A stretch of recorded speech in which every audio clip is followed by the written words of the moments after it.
The wind howled through the Virginia hills, carrying the scent of wildflowers and a promise of something forbidden.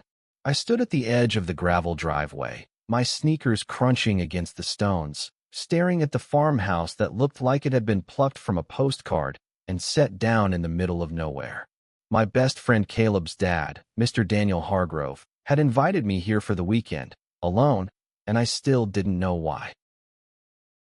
My name is Ethan Carter, 22, a graphic design major with a knack for overthinking and a heart that raced at the thought of Daniel's deep, gravelly voice on the phone 2 days ago. Ethan, I could use some help fixing up the place. Caleb's busy, but you're good with your hands, right? It wasn't a question, it was a summons, and I'd said yes before my brain could catch up. Now, standing here, with the sun dipping below the horizon and the farmhouse's silhouette looming like a secret waiting to be told, I felt the weight of something I couldn't name. Daniel appeared on the porch, his broad shoulders filling the doorway. He was in his late 40s, with a face carved by years of hard work and harder choices, sharp jawline, faint scars on his knuckles, and eyes that seemed to see right through me. "Ethan," he called, his voice warm but edged with something I couldn't place. "You gonna stand there all night or come inside?" I forced a smile, my duffel bag heavy in my hand, and climbed the steps. The porch creaked under my weight, and I caught a whiff of cedar and leather as I passed him. Inside, the farmhouse was a mix of old and new, polished wood floors, a stone fireplace, and a modern kitchen that looked out of place. Daniel gestured to a worn leather couch. "Drop your stuff. Hungry?" I nodded, though my stomach was more nerves than appetite. "Yeah, sure. Thanks for having me, Mr. Hargrove." "Call me Daniel," he said, his gaze lingering a moment too long before he turned to the kitchen. "No need for formalities out here." That first night, we ate in near silence, grilled steak, roasted potatoes, and a bottle of red wine he poured without asking if I wanted any. The quiet wasn't uncomfortable, but it was heavy, like the air before a storm. I stole glances at him, noticing the way his calloused hands gripped the glass, the way his jaw tightened when he thought I wasn't looking. Caleb had always said his dad was a private man, widowed for a decade, living alone since Caleb left for college. But there was something else, something unspoken, in the way Daniel moved, like he was carrying a secret he wasn't ready to share. "So," I ventured, breaking the silence, "what's the plan for tomorrow? Fixing the barn, you said?" He leaned back, his chair creaking. "Barn, fence, maybe some work on the roof. Place is falling apart faster than I can keep up." His eyes flicked to mine, and for a moment, I thought I saw a flicker of vulnerability. "Truth is, Ethan, I didn't just ask you here for the labor." My heart stuttered. "What do you mean?" He hesitated, then stood, clearing the plates. "We'll talk about it tomorrow. Get some rest. Guest room's upstairs, first door on the left." I lay awake that night, the unfamiliar creaks of the farmhouse keeping me on edge. Moonlight spilled through the window, casting shadows that danced like ghosts. Why had Daniel invited me here? Caleb and I had been friends since freshman year, but I'd only met his dad a handful of times. Always brief, always polite. Yet here I was, alone with him in this isolated place, my mind racing with possibilities I didn't dare voice. The next morning, I found Daniel outside, already at work on the barn. He was shirtless, his skin bronzed by the sun, muscles flexing as he hammered a plank into place. I froze, my breath catching at the sight of him, raw, unguarded, and entirely unaware of my stare. He turned, catching me, and a slow smile spread across his face. "You gonna help or just gawk?" I flushed, grabbing a hammer. "Sorry, yeah, I'm here." We worked side by side, the rhythm of our hammers sinking as the sun climbed higher. Sweat dripped down my back, and I caught him watching me, his expression unreadable. "You're stronger than you look," he said, almost to himself. "Thanks." I laughed, trying to ease the tension. "Caleb never mentioned you were such a taskmaster." He chuckled, but it didn't reach his eyes. "Caleb doesn't know a lot about me." The words hung between us, heavy with meaning. I wanted to ask what he meant, but something in his tone told me to wait. Instead, We worked until the sun was high, the barn slowly taking shape. At noon, he called a break, handing me a bottle of water. We sat on the grass, the farmhouse looming behind us, and he finally spoke. "Ethan, there's something I need to tell you. Something I've never told anyone, not even Caleb." My pulse quickened. "Okay." He looked out at the hills, his voice low. "I've been hiding who I am for a long time. Out here, it's easy to keep secrets. But it's also lonely." I swallowed, my mouth dry despite the water. "What kind of secrets?" He turned to me, his eyes searching mine. "The kind that could change how you see me. The kind that could change everything." The air between us crackled, and I realized I was holding my breath. Whatever he was about to say, I knew it would shift the ground beneath us, and I wasn't sure I was ready for it. The rest of the day passed in a blur of work and unspoken questions. Daniel's words hung over me like a storm cloud, heavy and unresolved. We fixed the barn's roof, patched the fence, and hauled wood until my muscles ached. But every moment was charged with the weight of his confession, or lack thereof. He hadn't elaborated, and I hadn't pushed. Not yet. That evening, we sat on the porch, the sky bruised with purples and oranges. Daniel handed me a beer, his fingers brushing mine for a fraction of a second. My skin tingled, and I looked away, focusing on the cold bottle in my hand. "You're good at this," he said, gesturing to the repaired fence in the distance. "Better than I expected." I shrugged, trying to play it cool. "I grew up fixing things with my dad. Old cars, mostly. Keeps my hands busy and my head quiet." He nodded, his gaze distant. "Quiet's hard to come by sometimes."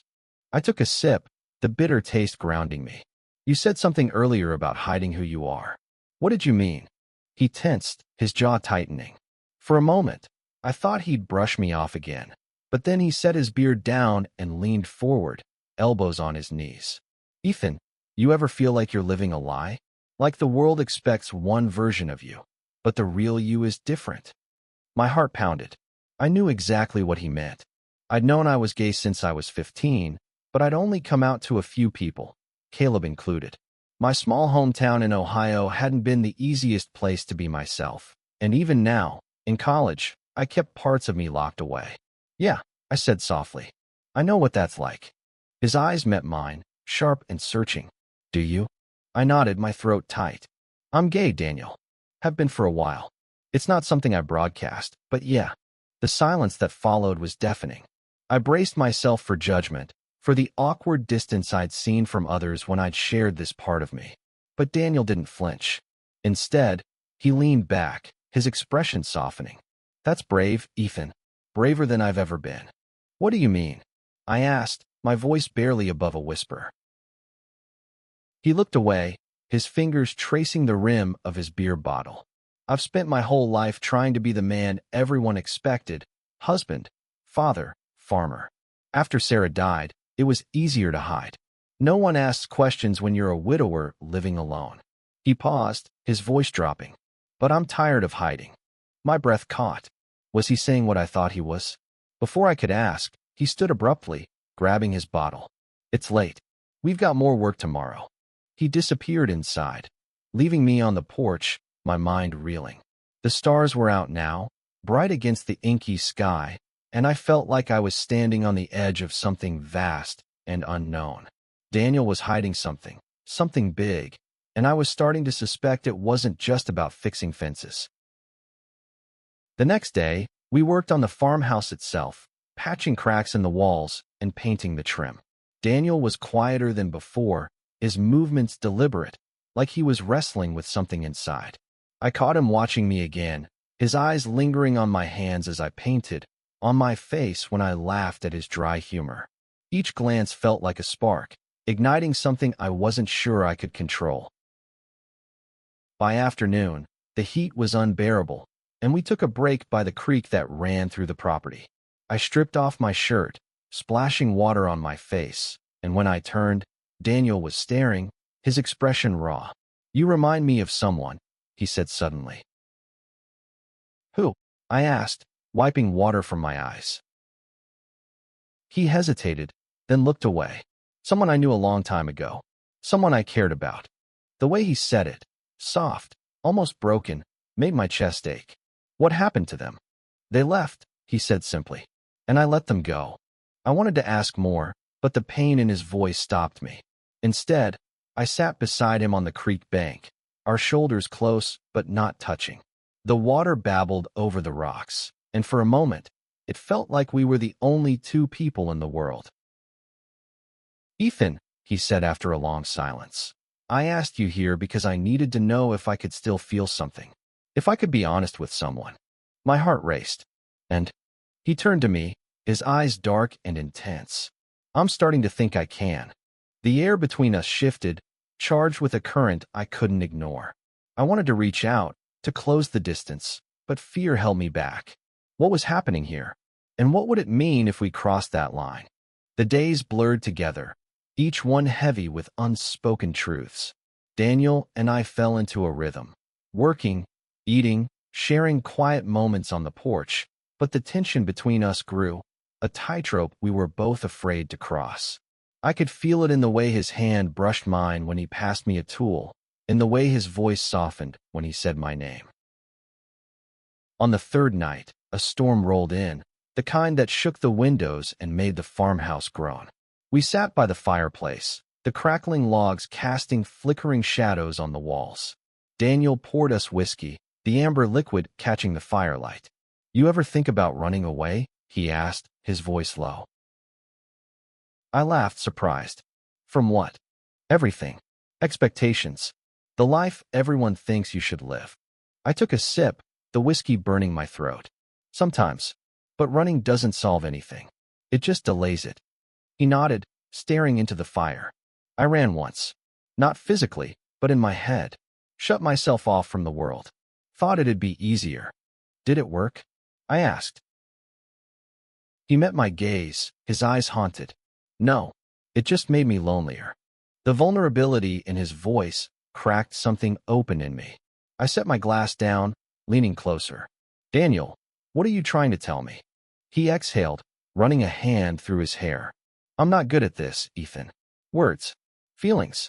But when I saw you with Caleb last year, laughing, so free, I felt something I hadn't in years. Something I thought I'd buried. My pulse thundered. What? He looked at me, raw and unguarded. Desire. For you. The words hit me like a tidal wave. I stared at him, my mind racing to catch up. Daniel, strong, stoic Daniel, was admitting he felt something for me? My best friend's dad?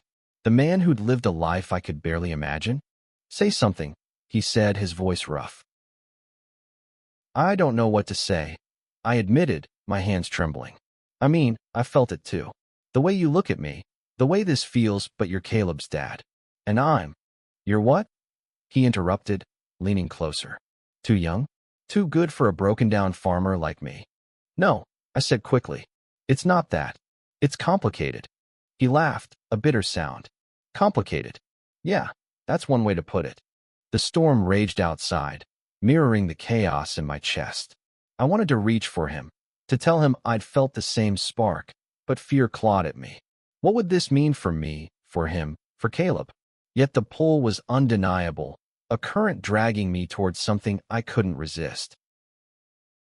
Daniel, I said, my voice barely audible over the rain. What do we do now? He didn't answer with words. Instead, he reached out, his hand cupping my cheek, his thumb brushing my skin. The touch was electric, sending a shiver down my spine. For a moment, we just looked at each other, the firelight dancing in his eyes. Then he leaned in, and I met him halfway. The kiss was slow, tentative, like we were both afraid it would shatter us. His lips were warm, tasting of whiskey and something deeper, something desperate. I melted into it, my hands finding his shoulders, feeling the strength beneath his shirt. When we pulled back, breathless, his forehead rested against mine. I'm sorry, he whispered. I shouldn't have. Don't. I cut him off. Don't apologize. Not for this. We sat there, the storm howling outside, our breaths mingling in the quiet. I knew we'd crossed a line, one we couldn't uncross. But in that moment, I didn't care. All I could think about was the man in front of me, and the way he made me feel alive. The next morning, the storm had passed, leaving the air fresh and the fields glistening. Daniel was up before me, already outside, working on the fence again. I joined him, my heart still racing from the night before.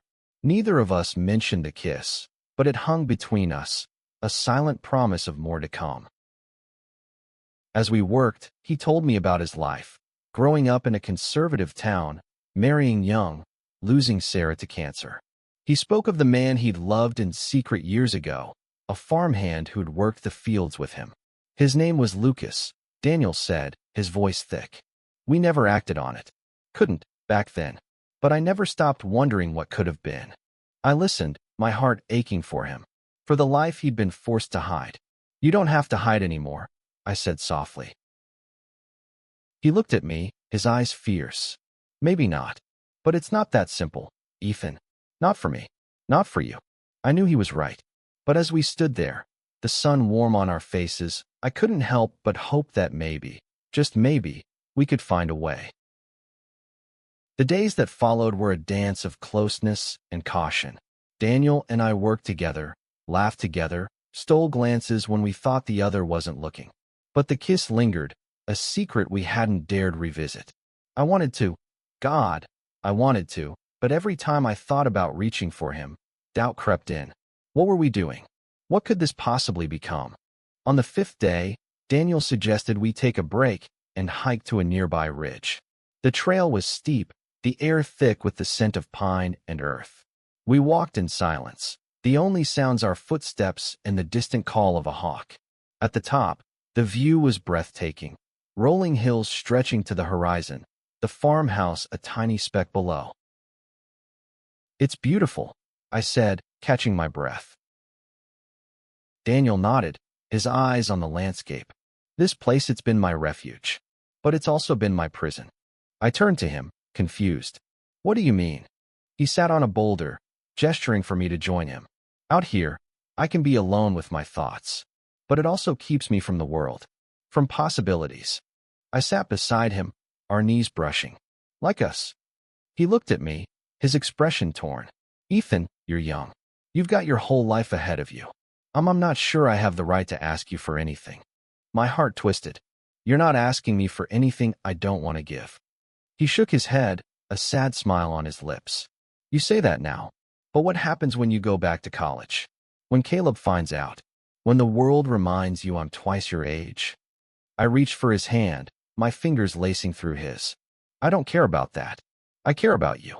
He squeezed my hand, but his eyes were distant. You don't know what it's like, Ethan, to love someone and lose them because the world won't let you have them. Then tell me, I said, my voice fierce. Tell me what it's like. Let me in. He looked at me, his walls crumbling. And then he told me about Lucas, about stolen moments in the barn, about the fear that kept them apart, about the guilt he'd carried for years, wondering if he could have fought harder for what they had. By the time he finished, tears glistened in his eyes, and I realized I was crying too. I pulled him into a hug, his arms wrapping around me tightly. You don't have to carry that alone anymore, I whispered. He held me for a long time, the wind whistling around us. When we finally pulled back, his eyes were clearer, like a weight had lifted. You're too good for me, Ethan, he said softly. No, I said, smiling through my tears. I'm just stubborn. That night, we cooked dinner together, the kitchen filled with laughter and the clatter of pots. It felt domestic, almost normal, but the undercurrent of desire was still there. After dinner, we sat on the couch, closer than before, our thighs touching. I could feel the heat of him, the pull that had been building all week. Ethan, he said, his voice low, if we do this, there's no going back. I turned to him, my heart pounding. I don't want to go back. This time, when we kissed, it wasn't tentative. It was hungry, desperate, a release of everything we'd been holding back. His hands roamed my back, pulling me closer, and I lost myself in the taste of him, the feel of his stubble against my skin. We stumbled upstairs, barely breaking apart, and when we fell onto his bed, it felt like the world had finally righted itself. We didn't sleep that night. We talked, we touched, we explored each other in ways that felt both new and inevitable. By morning, I knew I was falling for him, hard. But I also knew the world outside the farmhouse wouldn't make this easy. As we lay there, tangled in the sheets, Daniel's phone buzzed on the nightstand. He glanced at it, his face paling. "It's Caleb," he said, his voice tight. "He's coming to visit. Tomorrow." The air in the farmhouse felt heavier after Daniel's announcement. Caleb was coming. My best friend, the guy who'd been there for me through late-night study sessions and heartbreak, was about to walk into a situation neither of us could explain. I looked at Daniel, his face etched with worry, and felt a pang of guilt. What had we done? "We'll figure it out," I said, though my voice lacked conviction. Daniel nodded, but his eyes were distant. "He can't know, Ethan. Not yet." I wanted to argue, to say we shouldn't hide, but the reality of it hit me. Caleb was Daniel's son, and I was his friend. This wasn't just about us. It was about the ripple effects of our choices. "Okay," I said finally. "But we need to talk about what this is. What we are." He ran a hand through his hair, sitting up. "I don't have answers, Ethan. All I know is I haven't felt this alive in years. But I also know it's not fair to you. Or to Caleb." I reached for his hand, grounding myself in his touch. "We'll figure it out together." The rest of the day was a blur of nervous energy. We worked on the farmhouse, but our usual rhythm was off, our movements mechanical. Every time our eyes met, there was a question neither of us could answer. By evening, we were exhausted, sitting on the porch with beers we barely touched. "Tell me about Caleb," Daniel said suddenly. "What's he like at college?" I smiled, grateful for the shift in focus. "He's Caleb. Loud, loyal, always the life of the party. He's got this way of making everyone feel like they belong." Daniel's expression softened. "He gets that from his mom. She was like that too." I hesitated, then asked, "Do you think he'd understand?" "About us?" Daniel's jaw tightened. "I don't know. He's a good kid, but it's a lot." I nodded, my stomach twisting. Caleb had been supportive when I came out to him, but this was different. This was his dad, his family. That night, we slept in separate rooms, the space between us a silent acknowledgement of the storm coming. I lay awake, staring at the ceiling, replaying every moment of the past week. The kisses, the confessions, the way Daniel's laugh made my chest ache. I was falling in love with him, and it terrified me. Caleb arrived the next afternoon, his truck kicking up dust as it rolled down the driveway. He hopped out, all grins and energy, pulling me into a bear hug. "Ethan, what the hell are you doing out here with my old man?" I forced a laugh, avoiding Daniel's eyes. "Just helping out. You know, fixing stuff." Caleb raised an eyebrow, looking between us. "Yeah? You two getting along?" Daniel clapped him on the shoulder, his smile tight. "Ethan's been a big help. Place is looking better already." The day passed in a haze of forced normalcy. We grilled burgers, played cards, talked about college and Caleb's new girlfriend. But I could feel Daniel's tension, mirroring my own. Every time Caleb looked at me, I wondered if he could see it, the truth written on my face. That night, after Caleb went to bed, Daniel found me in the kitchen. "You okay?" he asked, his voice low. I nodded, though I wasn't. "This is harder than I thought." He stepped closer, his hand brushing my arm. "I know, but we'll get through it." I wanted to believe him, but doubt gnawed at me. Could we really keep this a secret? And if we couldn't, what would it cost us? The next morning, Caleb suggested we go fishing at the creek. It was a tradition from his childhood, he said, and I agreed, hoping the normalcy would ease the tension. But as we sat by the water, rods in hand, Caleb's mood shifted. "Something's different," he said, staring at the creek. "With you and Dad. You're weird around each other." My heart stopped. "Weird how?" He shrugged, but his eyes were sharp. "I don't know. Like you're hiding something." I forced a laugh, my palms sweating. "You're imagining things, man." He didn't laugh back. "Am I?" The question hung in the air, unanswered, as the creek babbled on. I knew we couldn't keep this up forever. Sooner or later, the truth would come out, and when it did, nothing would be the same. Caleb's words stayed with me, a splinter I couldn't ignore. He didn't press further, but I could feel his suspicion, a shadow that followed us through the day. Daniel and I kept our distance, careful not to touch, not to linger too long in each other's gaze. But every moment felt like a lie, and I hated it. That evening, Caleb suggested a bonfire. We dragged logs to the backyard, the flames casting a warm glow over the fields. Daniel sat across from me, his face half hidden in the flickering light, and I ached to be near him. Caleb, oblivious, cracked jokes and told stories, but his eyes kept darting between us, searching. "You guys are quiet tonight," he said, tossing a stick into the fire. "Everything okay?" Daniel nodded, his voice steady. "Just tired. Been a long week." Caleb didn't buy it. I could see it in the way he leaned forward, his brow furrowed. "Dad, you've been weird since I got here. And Ethan, you're not exactly chatty either. What's going on?" My stomach dropped. Daniel's jaw tightened, but he didn't speak. The silence stretched, the fire crackling in the void. I wanted to say something, anything, but the words wouldn't come. Finally, Daniel stood, his hands in his pockets. "Caleb, there's something we need to talk about. But not here.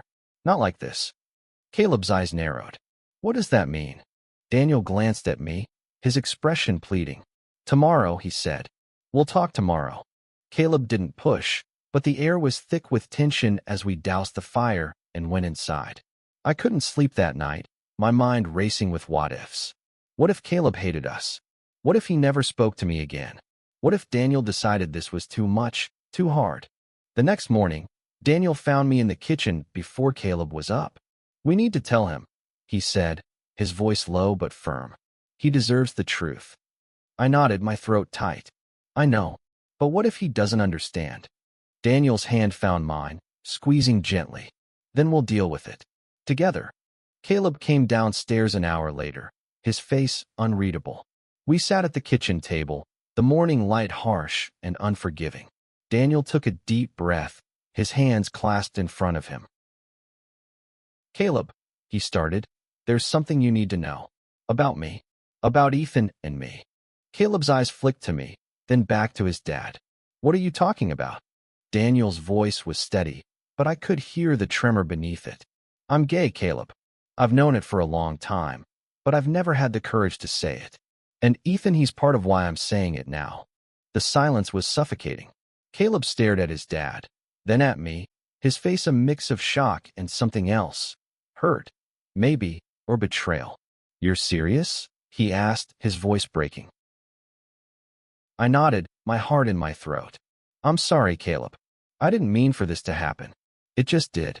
He stood, pacing the kitchen. "So what? You two are together? My dad and my best friend." "We don't know what we are yet," Daniel said. "But we care about each other. And we didn't want to lie to you." Caleb laughed, a sharp, bitter sound.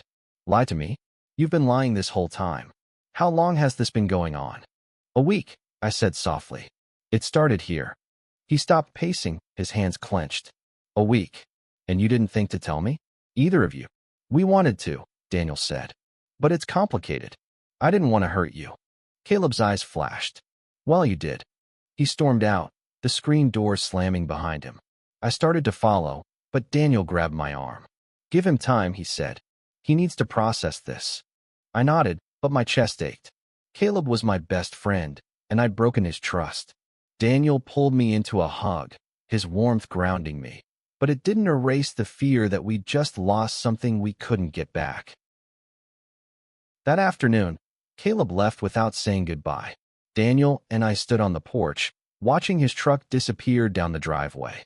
"He'll come around," Daniel said, but his voice was uncertain. I turned to him, my eyes burning. "What if he doesn't?"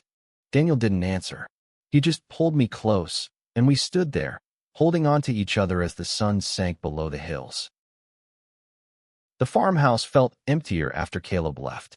Daniel and I tried to fill the silence with work, but the weight of what had happened lingered.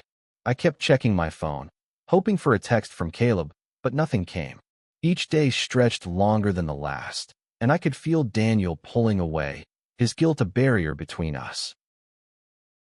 On my final night, we sat on the porch, the stars bright above us. I'm sorry, Daniel said suddenly, for dragging you into this. I turned to him, my heart aching. You didn't drag me into anything. I chose this. I chose you. He shook his head, his eyes distant. You're young, Ethan. You've got a whole life ahead of you. I can't ask you to tie yourself to a man like me. Anger flared in my chest. Stop saying that. I'm not a kid, Daniel. I know what I want. He looked at me, his expression torn. And what happens when Caleb doesn't forgive us? When the world looks at us and sees something wrong? Then we fight for it. I said, my voice fierce. We fight for us. He reached for my hand, his grip tight. You make it sound so simple. It's not, I admitted. But it's worth it. We sat there, holding hands, the night wrapping around us like a promise. I didn't know what the future held, but I knew I wasn't ready to let go. Not of Daniel, not of what we'd found here.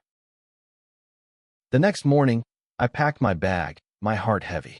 Daniel drove me to the bus station, the silence between us filled with unspoken words. As I climbed out of the truck, he grabbed my hand, pulling me back. Ethan, he said, his voice rough, I don't know how to do this, but I want to try. For you. I smiled, tears in my eyes. Then we'll figure it out. Together. He kissed me, quick and fierce, and I felt the world shift beneath me. As I boarded the bus, I looked back, seeing him standing there, strong and vulnerable all at once. I knew it wouldn't be easy. There would be fights, doubts, maybe even loss. But there would also be love, the kind that changed everything. A week later, back at college, I got a text from Caleb. We need to talk. My heart raced as I typed back. I'm here. I didn't know what he'd say, but I knew I'd face it. For Daniel. For us. For the chance at something real. The farmhouse had been a beginning, not an end. And as I looked out at the campus, the world stretching wide and uncertain before me, I felt a flicker of hope. We'd shared something there, something raw, something true, and it had changed everything. Now, it was up to us to decide what came next.